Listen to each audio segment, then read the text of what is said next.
Welcome to Transform Relationships podcast, sharing with you authentic and relatable conversations on the ups and downs, the ins and outs on all things relationships. Hi there, I'm your host, Diane Rooker. I'm a psychotherapist, a counsellor and a hypnotherapist. I work in private practice and I specialise in working with marriage and relationships.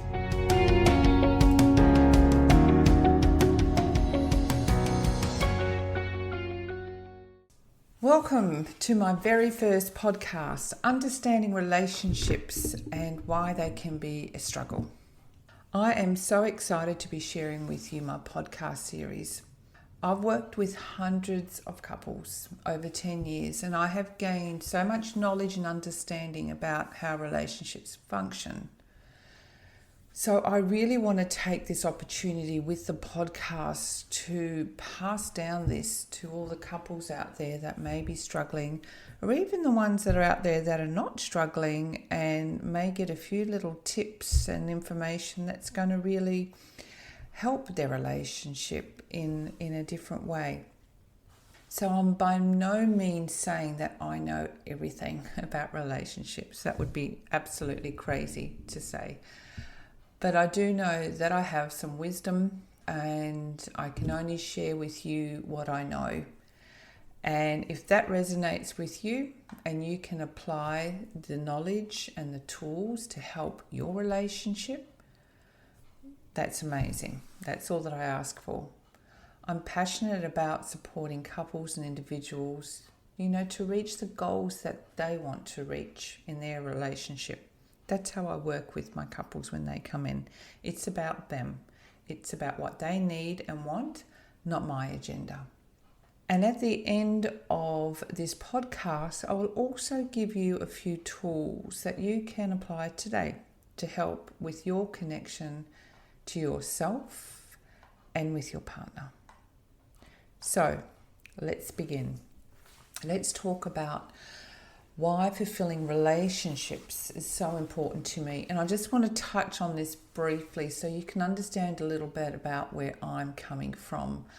When I grew up, I didn't have the type of relationship, the relationship that I had with my parents, especially with my mother, is not the relationship that, I wanted to have with my children. I wanted something deeper, something more intimate. I wanted to understand where they're coming from and what their needs were. And I felt as a child that I wasn't understood or seen. And not blaming my parents, I just was very aware of when I started having children that I wanted to do it differently. I wanted to have a different relationship with my children. So my journey of learning began, and it's been the most wonderful journey.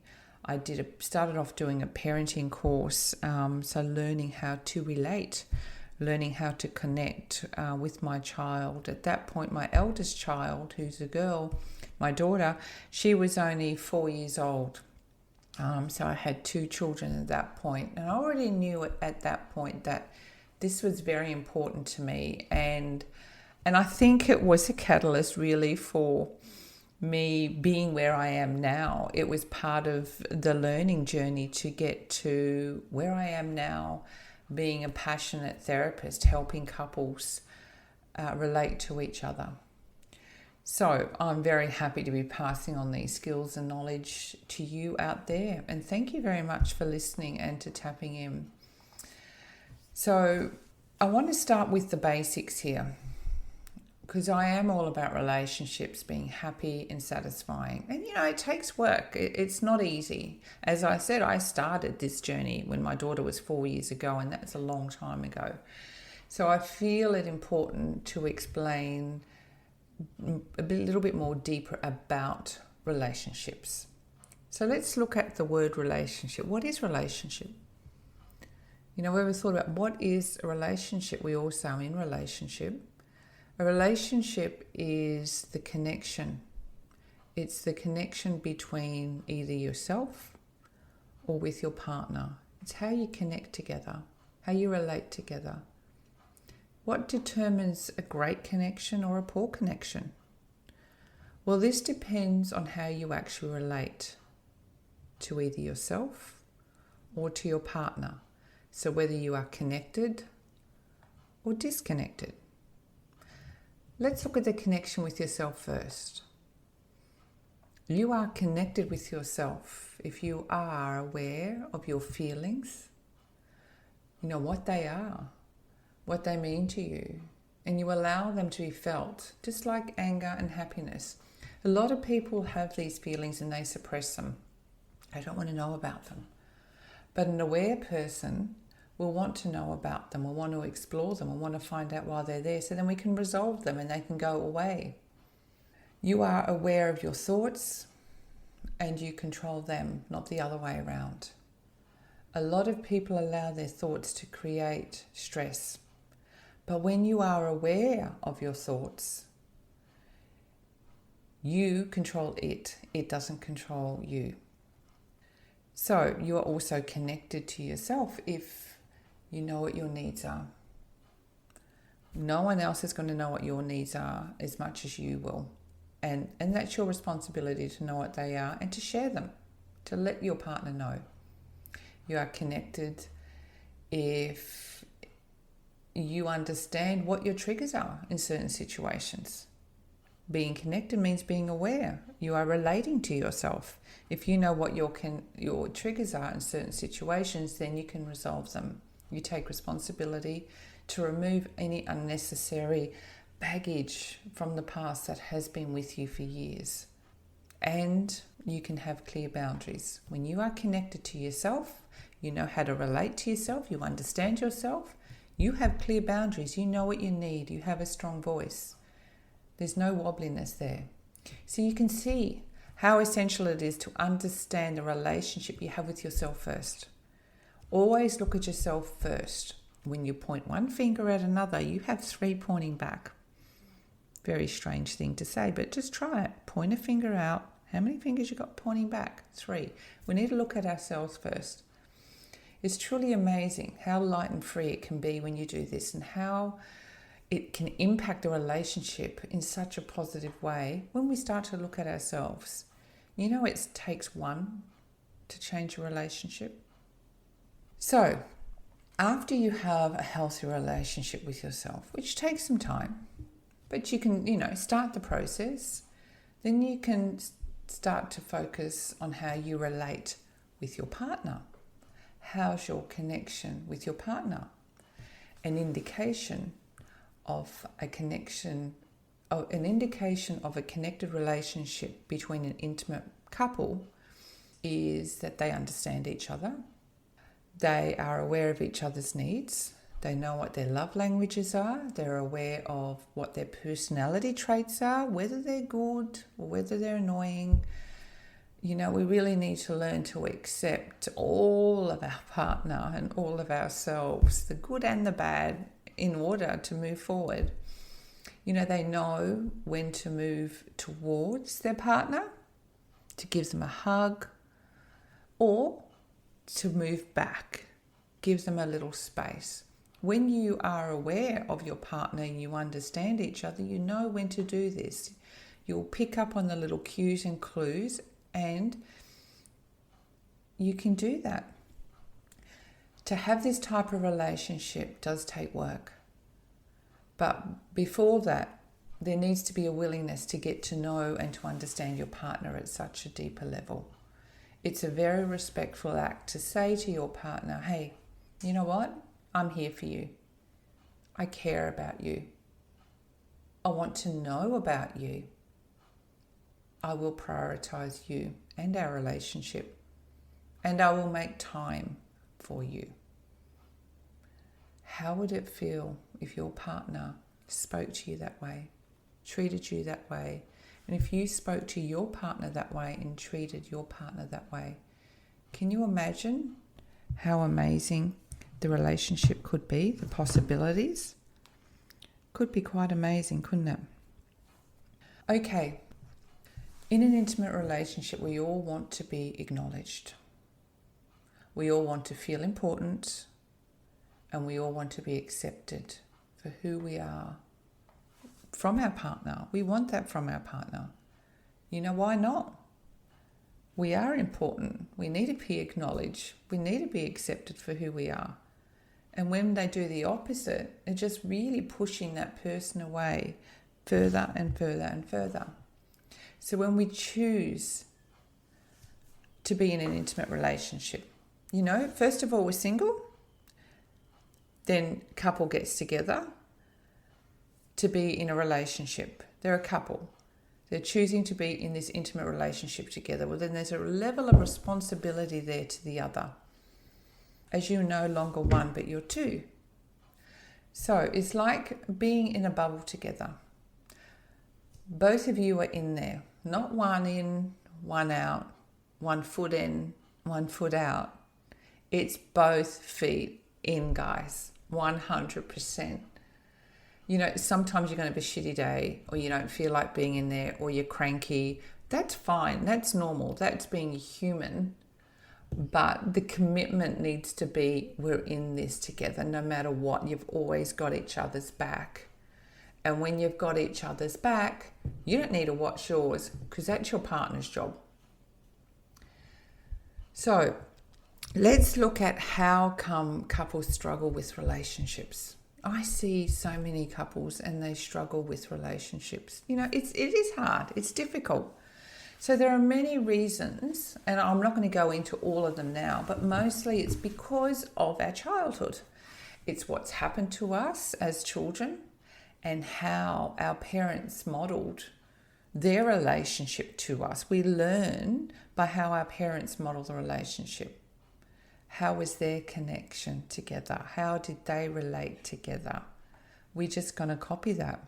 So you imagine having a relationship with your partner who both of your parents had completely different relationships, right? So your upbringings were very different. And you come together and looking at the relationship through your lens and not through their lens, because really we're not taught to do that. It can seem so far apart. It can really seem like you're coming from different countries, and it's very difficult to understand how your partner thinks or behaves. Yeah, I'm sure that some of you have experienced that out there. Let's look at the first relationship. Your first relationship is with your mother. Yep. It begins in womb. That's her job, to teach you how to do relationship and how a parent relates to their child in the first few months is crucial to the child's development. If a child is born with parents who makes them feel loved and supported and make sure that that baby has all its needs met, then this baby has a higher chance of being more resilient as an adult. Makes sense, doesn't it?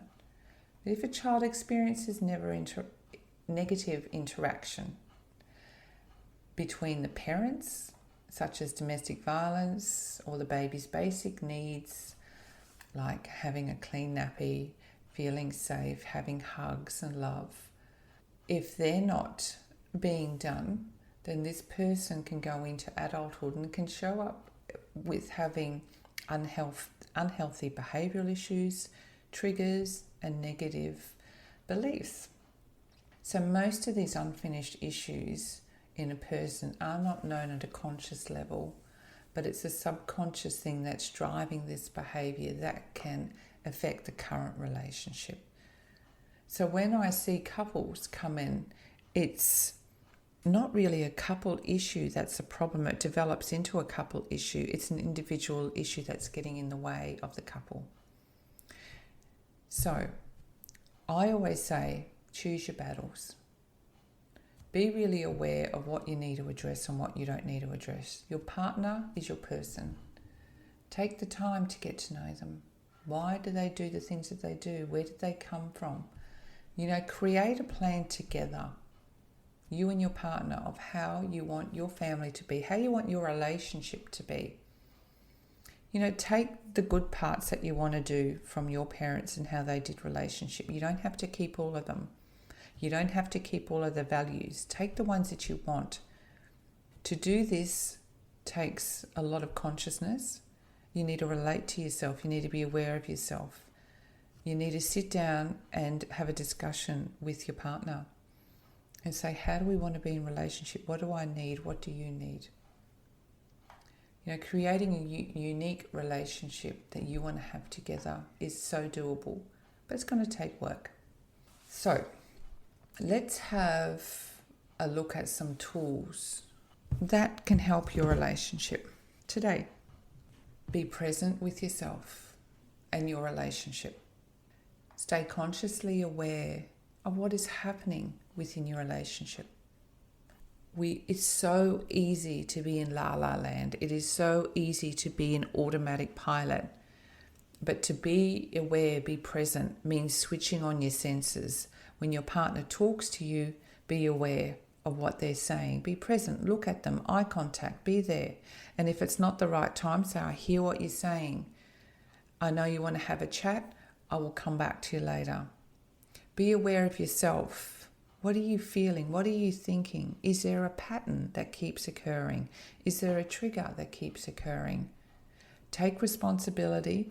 Either come and see a counsellor if you can't work it out yourself, or just take some time with it.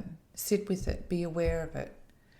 Talk to your partner about what type of relationship you want to have together. Create a plan. Have an understanding is the first step to getting what you both want and need. Without a plan, nothing will happen. Get to know your partner. You know, they've had a whole life before they met you. What were they like as a kid? What were their parents like? Yeah, I know. Some people don't like to share that stuff. And just take your time with it. Have fun with it. Get curious about that. You know, your partner might say something and you go, wow, tell me some more about that. I want to hear about that. Why do they do the things that they do? Why do they behave the way they do? It's about understanding why. It's not about fixing it and changing it. It's about just understanding it and accepting, okay, this is my partner. Some of the behaviours are amazing and some of the behaviours are just a little bit weird and a little bit wacky and out there. But it's okay. I choose you. I choose you with all of you, the good parts and the bad parts. Be kind to each other. Focus on what's positive.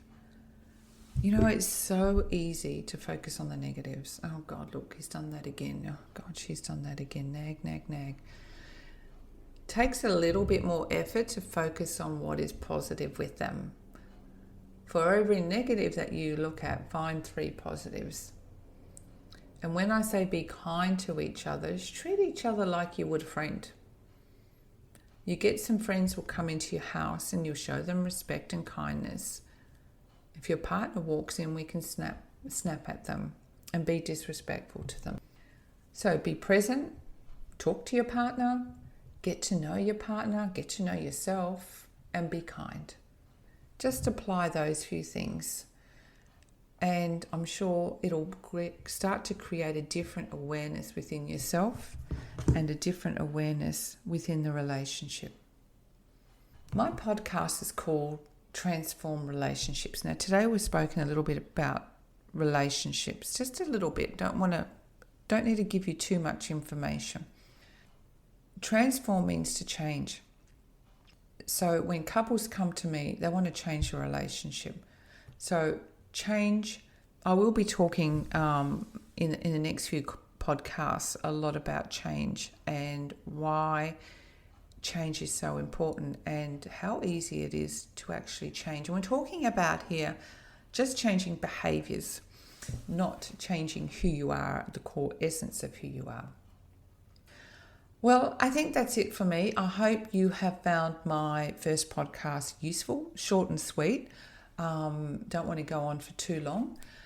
My next podcast, so podcast number 2, will be about what are the 5 pillars to having a happy and satisfying relationship and why are they so important for all couples. Well, thank you for joining me for my first podcast. I hope you have enjoyed it and found it informative. I wish you a wonderful day and I'll see you again shortly. Bye for now.